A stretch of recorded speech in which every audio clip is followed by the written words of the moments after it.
Uranus quadratură Saturn. Tranzitele astrologice din 2021. Moraevo. Bună ziua și un an nou fericit! Bine ați venit la un nou clip astrologic Moraevo. Astăzi voi vorbi despre unul din tranzitele anului 2021, a cărui efecte încă se mai simt. Până la urmă încă ne aflăm sub incidența acestui tranzit, Uranus la unghi de 90 de grade cu Saturn. Urmărind acest video, veți înțelege mai bine de ce se întâmplă anumite lucruri, natura energetică a acestui tranzit care deja a creat haos în viața noastră a tuturor. Voi lua pe rând și voi explica natura planetelor care creează această quadratură deja din data de 24 decembrie 2021, când s-au aflat în grad perfect pentru ultima oară, lucru care nu se va mai întâmpla până în 8 ianuarie 2043, când se vor afla pe axa semnelor Scorpion-Leu. Natura planetei Uranus, patronul vărsătorului, este una de rebeliune, de nonconformism, de individualitate, de izolaționism, iar natura planetei Saturn, patronul Capricornului, dar și al vărsătorului, este una restrictivă, dominată de reguli, este una a structurii a unui sistem. Și atunci când aceste două planete fac unghi de 90 de grade, adică quadratură, implică tot felul de probleme și provocări în ceea ce privește un sistem, o societate, un guvern, să zicem, deși se poate manifesta în foarte multe lucruri și o atitudine rebelă a cuiva sau o disrupție, două forțe antagonice cumva. Una vine cu reguli, iar cealaltă care se împotrivește. Una care definește poate clar niște reguli, iar cealaltă găsește o portiță de scăpare pentru a se împotrivi. E un fel de a spune nici cum vreau eu, nici cum vrei tu, ci undeva la mijloc, deși regulile sunt făcute să salveze vieți, să spunem, în cadrul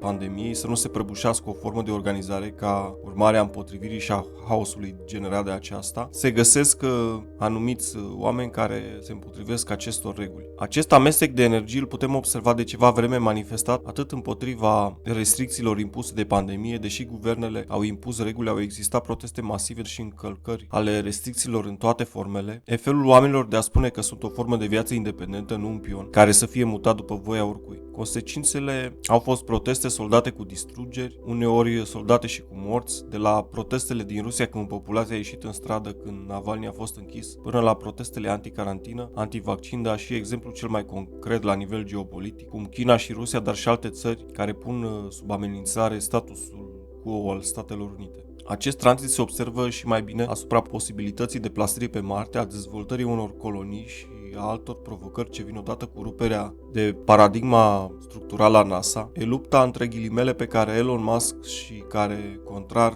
așteptărilor și piedicilor, a luat locul întâi în ceea ce privește pionieratul mașinilor electrice. Adio sistem învechit, bine ai venit noutate, cam despre asta este vorba. Iar acum urmează Marte, iar între timp o serie de descoperiri în ceea ce privește spațiul. Elon Musk a forțat gândirea de dinainte să țină pasul cu viitorul. E trezirea la realitate. Faptul că într-o zi planeta Pământ s-ar putea să fie nelocuibilă, până la urmă este vorba de inventivitatea și gândirea outside the box a vărsătorului versus progresul lent, birocratic, plin de reguli și alte lucruri de natură să încetinească lucrurile al Capricornului. Dacă dați un search pe internet, de fiecare dată când a avut acest tranzit loc, ce s-a înfăptuit de încă 2 ori înainte de 24 decembrie 2021, atât în 17 februarie cât și în 15 iunie, o să observați aceste tendințe în tot soiul de evenimente, nou versus vechi, stabilitate versus schimbare. Singura diferență e că acum Saturn se află într-unul din semnele pe care le patronează vărsătorul, pe când Uranus se află în semnul Taurului. Saturn încearcă să creeze stabilitate printr-o serie de măsuri digitalizate, tipice ideii futuristice pe care o îmbracă vărsătorul, pe când poporul trebuie să se rupă de valorile tradiționale ale Taurului, dar și să creeze disrupție în tot ce înseamnă transport, hrană și finanțe, clătinând sistemul din exterior, să spunem. Cam atât pentru astăzi, mulțumesc pentru vizionare și vă mai aștept. Țin să anunț că lucrez la un proiect în ceea ce privește intervalul de timp în care va veni următoarea criză financiară, pe bază astrologică, și vă voi ține la curent de îndată ce voi fi realizat acest lucru.